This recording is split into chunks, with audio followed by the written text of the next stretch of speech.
a 30-year-old loser, or at least that is something that I have seen across social media, especially YouTube, for quite a while now, and I thought it was a strange kind of what's the word? It's like phenomenon that there are a lot of people nowadays who it's not just one or two people, but it's like there is a wave of people who are like in their early to mid 20s up, maybe even their early 30s, who feel as though they're losers. And what do they define as being a loser?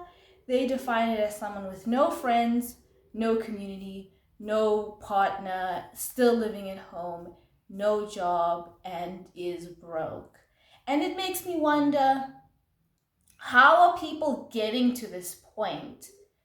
So I think part of it is because of the loss of coming of age.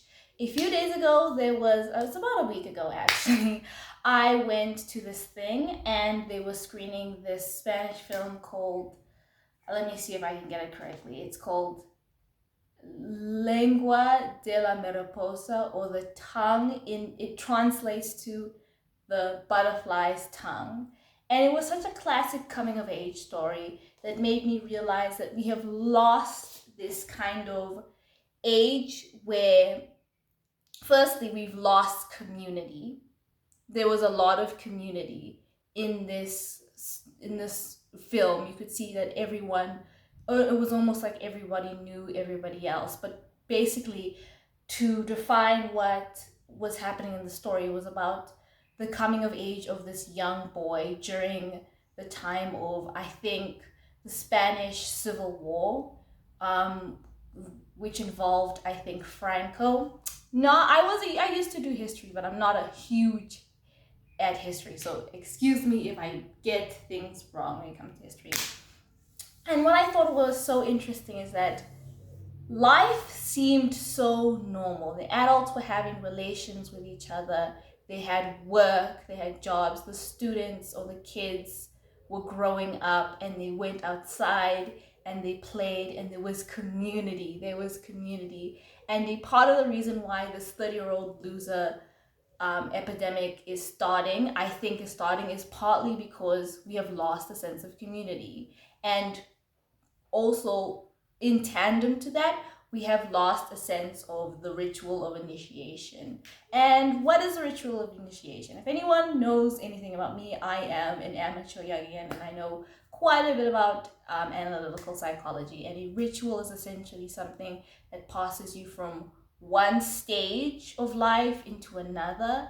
It's kind of a way of mentally kind of getting you to understand that you go from like a unmarried person to a married person, and it's a way of kind of structuring the community and being able to bring the community together to say this person has gone from one stage of life to another, and we have completely lost that. And initiation is that, where people are essentially going from being told, okay, they're children, and they're being transitioned into this phase of basically becoming adults. And we have completely lost that. And a part of the reason we've completely lost that is because there is no community. There is no community. Like, we have become so atomized and fragmented as a community. And partly, I believe, is because of liberalism. The idea that an individual's, all that matters, or all that exists is an individual's, communities don't exist. Individuals exist, but not communities. And the idea that our social framework is that people are within transactions, act within transactions, rather than having a duty between, and a unity between the dead, a contract between the dead, the living, and the unborn. We are just free agents who can basically do whatever they want. And that's great because people can be free, and I think freedom is really cool and having autonomy is really cool. But we have become atomized because I don't owe anything else to my neighbor. And the elders don't owe anything to the younger people, when in the past, elders had the duty to initiate the youngers, and the young people had a duty to the future to be able to essentially keep the world and make the world a better place, because they are not as I think this is attributed to Khalil Gibran, as he said, we do not inherit the world from our ancestors. We borrow it from our children, from our descendants. So everyone had a duty to everybody else. So part of the reason I think we have this fragmented society where people are like not really owing anybody else anything else is because of liberalism. And then on top of that, there is economic liberalism, or economic neoliberalism, that tells us that not only do we not owe anything, we don't have duties to our neighbors, the government doesn't even have a duty to you. And all it's there is to make sure that the market, or the capitalist market, is sustained, even if it means people are essentially being exploited by their companies and the CEOs. Like, there was a study that I said, or there's a statistic that I heard, that the average CEO makes about 300 times more than the average employee, when back in the 70s, before neoliberalism and trickle-down economics, it was like only 30%, which is crazy. I think it's crazy. And on top of that, another reason why we have lost the sense of initiation is that the middle class is being gate kept from being able to make an income and sustain themselves as adults. Back, I'm assuming, thousands of years ago, everyone had to work. Work wasn't necessarily tied to your adulthood, because children also worked. What was tied to your adulthood was your physical maturity and your sexual maturity. And through the process of initiation, you essentially became an adult. But nowadays, your ability to be able to produce, and not even necessarily produce, but to be able to have some kind of ownership over your income or land, or being able to make an income, has become part of what it means to be an adult. And people are systematically being shut out of it. Nowadays, you cannot have an average job, like being a factory worker. Like in the past, you could be a factory worker and a single person could have like 4 kids and still sustain their family, despite not having, say, a college degree. And on top of that, I feel like this is something that I also want to talk about: degree inflation. But I didn't talk too much about initiation. Let's go back to talking about initiation. So essentially, because of the lack of community and the fact that we don't have responsibilities towards each other, what has essentially happened is that the breakdown of initiation and these kind of rituals of transitioning people from childhood and adolescence to adulthood have broken down. And so nowadays, people don't feel as though they can become adults because, number one, there is no rituals that actually transition people into adults. The middle class are systematically being gate kept out of the economy, especially since nowadays the economy is what allows you to be an adult. Participation in the economy is what allows you to be an adult. And on a note on that, something interesting that I found is that there are more people who are buying Ferraris, and because essentially the upper class, the billionaire class, or the 1%, have made so much money that essentially the economy is being sustained by people who buy luxury goods and not necessarily by the middle class, which blows my mind. Income inequality is such a huge thing. It is such a huge problem. And not only is it such a huge problem because, people can't feed themselves, it's a huge problem because people are essentially becoming gate kept. The whole middle class is becoming gate kept out of the economy because they can't afford certain things. And now it's more profitable to sell one Ferrari to one person than 100 Hyundai to 100 people.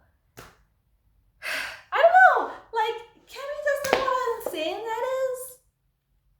That is insane. That is. I think that is so incredibly insane. And I feel as though there is a lot of reform that we should be able to establish in our society. Another reason why people are being gate kept out of adulthood, and you see the crisis of the 30-year-old or the 25-year-old person who isn't able to get a job or isn't able to move out of home, is because of credential inflation. And this is going to be a controversial one because a lot of the time you hear people say, go to college, go to college, go to college. But the more that people go to college, the more that the ceiling for what it means to get an entry, what you need to get an entry-level job actually gets higher and higher and higher. And then people are now getting masters and can't even get employed. Like in the past, if you had two hands, you could work and you were essentially a functional adult. You didn't need a degree. You didn't need 4 years of being gate kept out of the economy, essentially, to actually make an income. And again, I think this is something that isn't addressed a lot of the time. And I don't know why we don't address it. I think it's because we are so pro-education that just talking about something like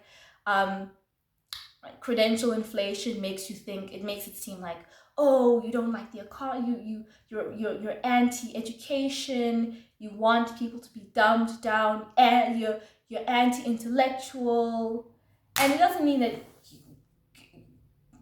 people shouldn't go to college, but telling everyone to go to college just makes the bachelor's into the new high school diploma. There was a point in history where you could have a high school diploma and you could be able to get a good job.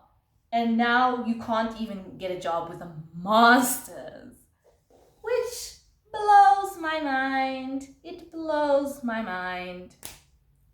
I don't think people understand that a lot of the reason why you see these 30-year-olds who cannot get jobs, who cannot find employment, it's in this loserdom or loser maxing epidemic is not people's fault. It's not an individual person's fault.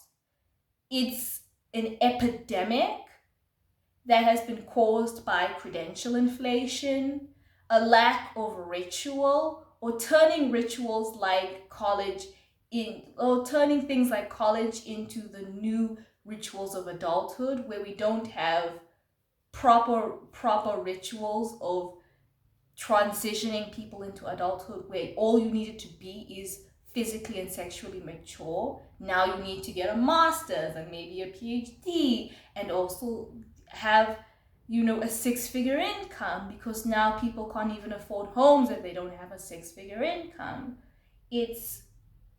And on top of that, I believe also income inequality and the wealth gap, which is widening and widening and widening, of 4 of the very multiple reasons why you are seeing this epidemic. And what is the solution to it? I think there are a few solutions.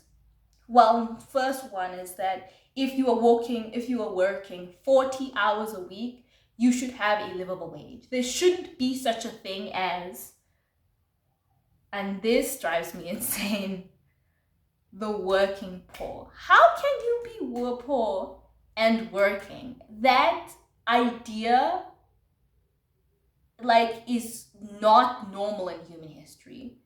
If you think about the majority of human history, if you took the time to work or to try to hunt or gather, you would be able to sustain yourself. And now the modern equivalent of hunting and gathering, which is work, isn't enough to sustain you, and we are doing more of it than what actual hunter-gatherers would do. We work more than what a hunter and a gatherer would have done, or we do more hours of work than what a hunter-gathering society would have actually done.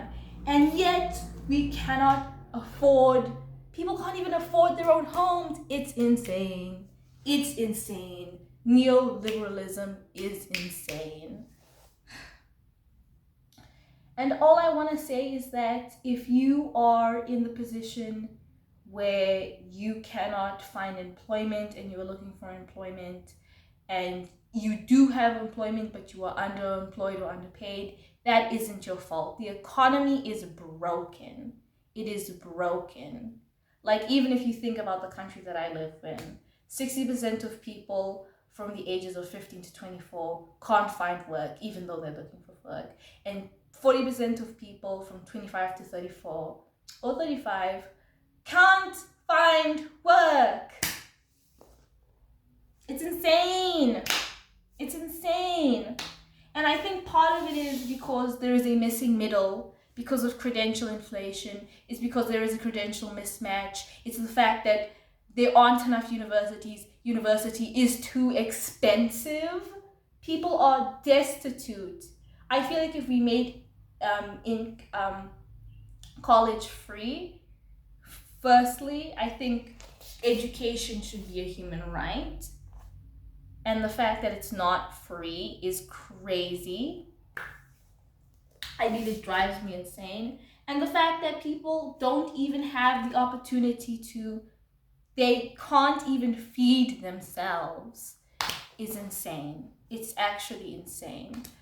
So I just wanted to point out this is a terrible conclusion. I'm terrible with conclusions of the fives, but I just wanted to say that there is an epidemic of people who are 30-year-old losers, and I wouldn't even call them losers. I feel like they have been failed by their societies. We have seen people being failed by their societies, and it's not okay. And I think part of it is because the economy is broken and the communities are broken, and we need to do something about it. I don't know why, I don't know what, but we need to do something about it. And I think part of it is protesting to change the economy, to change these neoliberalist tendencies, and to somehow change the wealth gap. That's one thing I can't understand why people are not for. People are not trying to change the wealth gap. They're kind of just letting it be. I'm not saying we should go all French Revolution on the riches and eat the rich. I mean, I wouldn't even eat the rich because I'm not a cannibal, but I'm not saying we should eat the rich, but there should be some kind of reform. Or else this idea, there should be especially communal reform. The reason why you get so many people who are underdeveloped or who have less experience than a teenager when it comes to their life experiences, economic and social experiences, is partly because society is broken. And there are people who are being left behind. And you can say it's always been like this, but I don't think it should be, and I don't think it's normal. We should do something about it. Yeah, that's all I have to say. I am a little bit frustrated when it comes to this idea. I think it's incredibly frustrating that There are people who are essentially in a stage of delayed adolescence, partly because of a lack of community, partly because of the economy, partly because of credential inflation in the education system, partly because, like I said, in the economy, neoliberalism and the wealth gap needs to be fixed.